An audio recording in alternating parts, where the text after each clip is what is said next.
And now, for something truly unique, I mean, we do lots of one-offs, special editions, things like that, which is nice, and every distillery does it. However, the whiskey I have in front of me is the oldest whiskey that we have at Highland Park for now.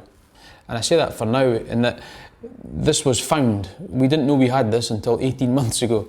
So there might be something older out there, and if there is, we'll go and find it, and then we will have an older Highland Park. But to date, 1960 is the oldest whiskey we have here at Highland Park.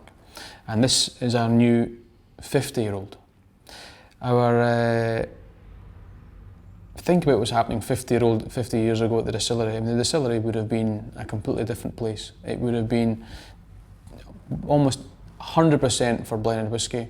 It would have been pumping stuff out to do that. Everything would have been hand done. There would be virtually no mechanical help at that point. The distillery staff would have been almost twice the size as it is now, as guys loaded things by hand and shovel things into wheelbarrows and did it all literally by hand. But the 50-year-old from 1960 is something that probably won't be repeated.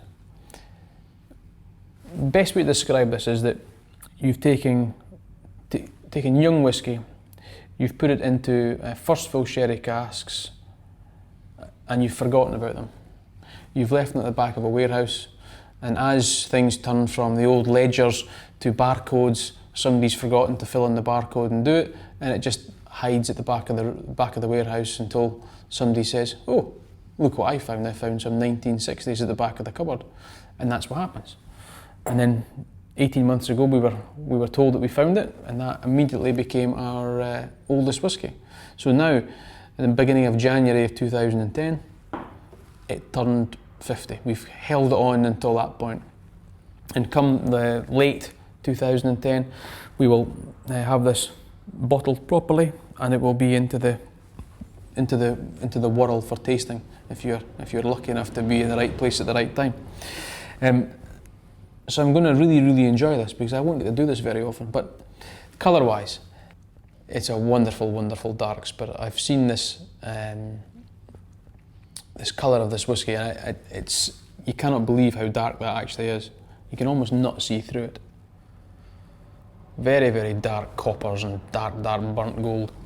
And if you turn it 45 degrees and spin it all the way around, the tears and legs, they're just not going to appear today, are they? Look at that.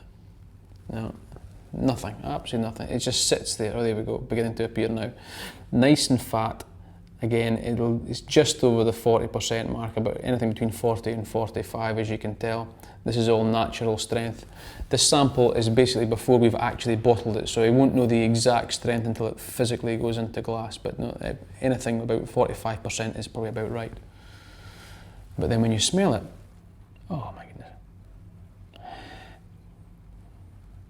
Because there's no high alcohol there, the sweetness has to fight its way up your nose anyway, which it does because it's easy, because it's just big Spanish oak sherry casks. I mean, it's obvious. And then when you get that sweetness, then you get that slight smokiness that comes right behind it, so you know it's in balance, therefore you know it's Highland Park. It's not a big sweet monster that's hiding the smoke. The smoke is there. It's like the 1964 or the 40-year-old, but with much sweeter casks. That's what it's like. The orange peel.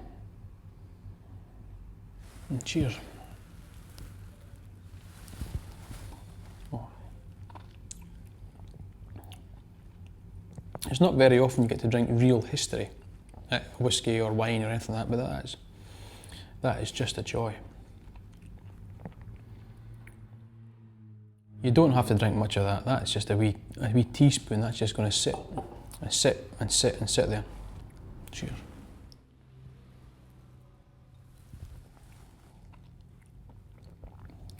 If you ever get a chance to taste that, you'll just be the happiest person. That's great.